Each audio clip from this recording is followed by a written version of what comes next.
Imaginez un avion supersonique, une merveille technologique, capable de traverser l'Atlantique en 3 heures. Un projet prestigieux, porté par 2 gouvernements, la France et le Royaume-Uni. Mais dès les premières années, les chiffres sont clairs. L'avion est un gouffre financier. Il ne sera jamais rentable. Et pourtant, pendant 30 ans, les 2 pays ont continué à y injecter des milliards. Pas parce qu'ils croyaient au futur, mais parce qu'ils étaient devenus prisonniers du passé. Cette histoire, c'est celle du Concorde, et c'est la meilleure illustration d'un des pièges les plus coûteux de notre cerveau. Chacune de vos décisions financières est dictée par un code invisible dans votre cerveau. Ensemble, nous allons le déchiffrer. Vous écoutez Ton cerveau et ton argent par Argent Mental. Bonjour et bienvenue dans ce nouvel épisode d'Argent Mental. Aujourd'hui, on dissèque un biais qui nous pousse à l'entêtement, le biais des coûts irrécupérables. À travers l'histoire fascinante du syndrome Concorde, nous allons comprendre pourquoi notre cerveau nous force à continuer des projets perdants, qu'il s'agisse d'un investissement, d'une carrière ou même d'une relation, simplement parce que nous avons déjà trop misé dessus. Et avant cela, notre boussole, la déclaration de principe d'Argent Mental. Ce podcast est une exploration éducative et psychologique. Notre seul but est de vous aider à penser plus clairement. Il ne constitue en aucun cas un conseil financier, en investissement ou une forme de thérapie. La décision finale vous appartiendra toujours. Ceci étant posé, commençons. Le biais des coûts irrécupérables, ou sunk cost fallacy en anglais, est notre tendance à continuer une action si nous y avons déjà investi du temps, de l'argent ou de l'effort, que les perspectives actuelles soient bonnes ou mauvaises. Un coût irrécupérable, c'est exactement ça, une dépense passée qui ne peut pas être récupérée. L'argent est parti, le temps est passé. Logiquement, il ne devrait plus entrer dans l'équation de la décision future. Mais c'est là que notre cerveau déraille. L'histoire du Concorde est magistrale pour illustrer ça. Le projet a été lancé dans les années 60. Très vite, les coûts de développement ont explosé, le prix du pétrole a grimpé et les compagnies aériennes ont annulé leurs commandes les unes après les autres. Rationnellement, le projet aurait dû être arrêté. Mais à chaque fois, la même logique revenait sur la table. On a déjà dépensé des milliards, on ne peut pas tout jeter à la poubelle maintenant. L'investissement passé, au lieu d'être vu comme une perte actée, est devenu la justification pour investir encore plus. C'est un cercle vicieux. On jette de l'argent bon après de l'argent mauvais. On voit ce mécanisme partout dans nos vies. C'est le repas au restaurant que l'on se force à finir alors qu'on n'a plus faim, simplement parce qu'on l'a payé. C'est l'abonnement à la salle de sport que l'on garde, mois après mois, sans y aller, en se disant qu'on a déjà payé l'inscription. En finance, c'est l'investisseur qui refuse de vendre une action qui a perdu 80% de sa valeur, se disant « j'ai mis tellement dedans, je ne peux pas abandonner maintenant ».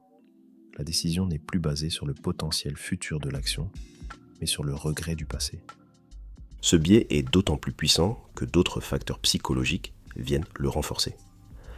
L'aversion à la perte, dont on a parlé dans l'épisode 1, nous fait détester l'idée d'acter une perte. Et le besoin de cohérence nous pousse à vouloir justifier nos décisions passées pour ne pas avoir l'air de nous être trompés. Personne n'aime admettre une erreur. Continuer, même dans la mauvaise direction, donne une illusion de cohérence et de persévérance. Mais pourquoi notre cerveau est-il si attaché au passé ? Pourquoi est-il incapable de simplement ignorer ce qui est déjà perdu ? La réponse est liée à notre besoin profond d'éviter le gaspillage et le regret. Notre cerveau n'est pas une calculatrice froide. C'est une machine à raconter des histoires. Et l'histoire « j'ai investi du temps et de l'argent et ça n'a servi à rien » est une histoire très douloureuse. Elle génère du regret. Une émotion que notre cerveau cherche à éviter à tout prix. Pour ne pas ressentir ce regret, il change l'histoire. Il se dit « Si je continue d'investir, l'effort passé n'aura pas été vain. Le projet va peut-être finir par réussir. Et mon investissement initial sera justifié. » Continuer n'est pas une décision logique. C'est un anesthésiant contre la douleur du regret. Le vrai déclic, c'est de comprendre que le temps, l'argent et l'effort que vous avez déjà dépensés ne vous appartiennent plus. Ils sont partis. Ils sont irrécupérables. La seule chose qui vous appartient, ce sont vos ressources futures, votre prochain euro, votre prochaine heure.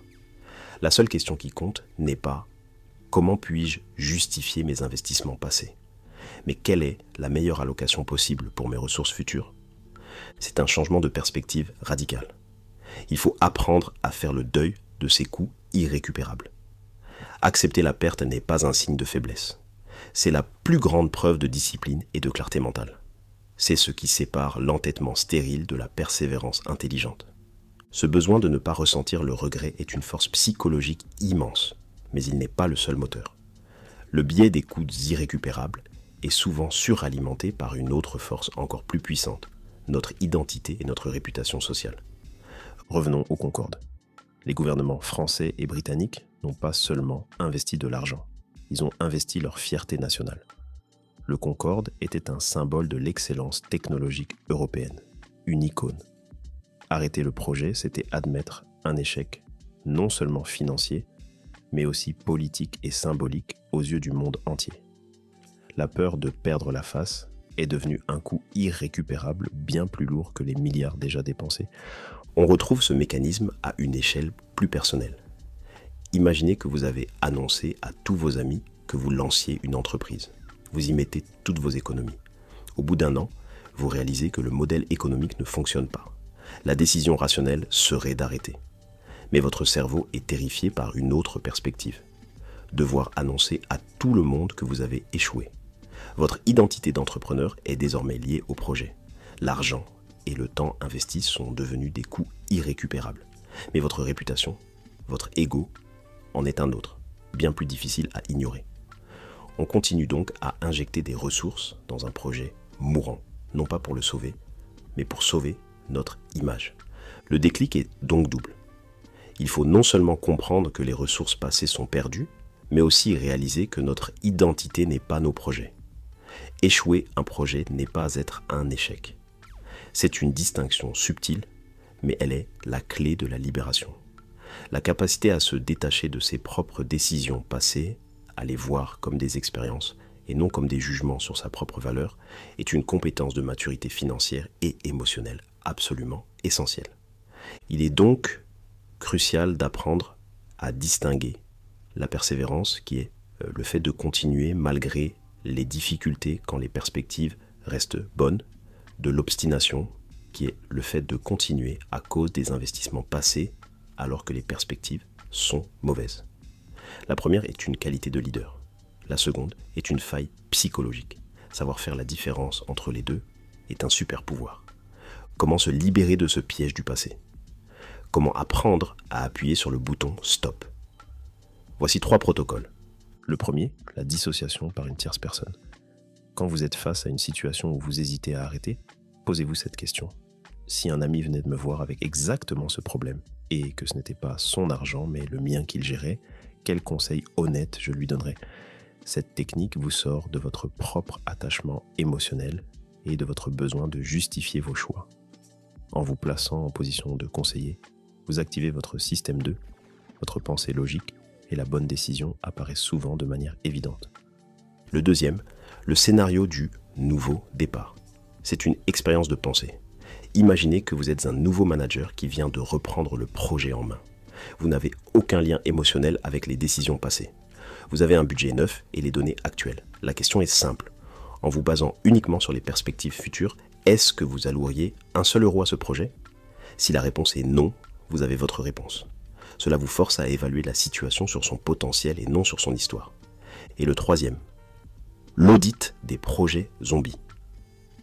Prenez un moment, une fois par trimestre, pour lister tous les projets dans lesquels vous investissez du temps ou de l'argent. Cela peut être un investissement financier, un abonnement, un side project, même un engagement associatif. Pour chacun d'eux, demandez-vous non pas « est-ce que ça va finir par payer ?», mais si je ne l'avais pas déjà commencé, est-ce que je le commencerai aujourd'hui ? Soyez honnête. Cet audit vous permettra d'identifier les zombies, ces projets que vous continuez par pure inertie et qui dévorent les ressources que vous pourriez allouer à des projets bien plus prometteurs. Ces 3 protocoles sont puissants pour gérer les situations où l'on est déjà piégé. Mais il existe un 4e protocole, plus préventif, pour éviter de tomber dans le piège à l'avenir. Le budget pré-mortem. Avant de lancer un nouveau projet important, ou de faire un investissement significatif, prenez un moment pour faire l'exercice inverse d'un business plan optimiste. Imaginez que nous sommes dans un an et que le projet est un échec total et absolu. Votre mission est d'écrire l'histoire de cet échec. Quelles sont toutes les raisons, internes comme externes, qui ont mené à cette catastrophe? Cet exercice fait 2 choses extraordinaires. Premièrement, il vous force à identifier les risques réels en amont, ce qui vous permet de mettre en place des garde-fous. Deuxièmement, et c'est le plus important, il vous prépare mentalement à la possibilité de l'échec. En définissant dès le départ des critères clairs pour arrêter le projet, si nous n'avons pas atteint tel objectif en 6 mois, nous arrêtons, vous donnez à votre futur vous la permission d'arrêter sans que cela soit vécu comme un échec personnel. Vous ne trahissez pas un rêve, vous exécutez un plan rationnel. C'est l'antidote le plus puissant à l'escalade irrationnelle de l'engagement. Le passé est un professeur, pas un geôlier. Apprendre à ignorer les coups irrécupérables, c'est se donner la liberté de prendre les meilleures décisions pour son futur. N'oubliez pas, votre argent n'est qu'un miroir. Prenez soin de ce qu'il reflète. Et si cette réflexion a fait écho en vous, la conversation peut continuer. Pour continuer l'exploration au quotidien, on décode aussi ces sujets en format court sur tous nos réseaux sous le nom Argent Mental. Et pour l'analyse la plus détaillée, ça se passe dans notre newsletter, le protocole privé. Les liens sont en description. D'ici la semaine prochaine, prenez soin de vous. Chaque semaine, vous êtes de plus en plus nombreux à nous rejoindre. Merci, c'est grâce à vous qu'on grandit si vite. Si cet épisode vous a apporté de la clarté, partagez-le à au moins une personne. Et n'oubliez pas, on décode, vous décidez.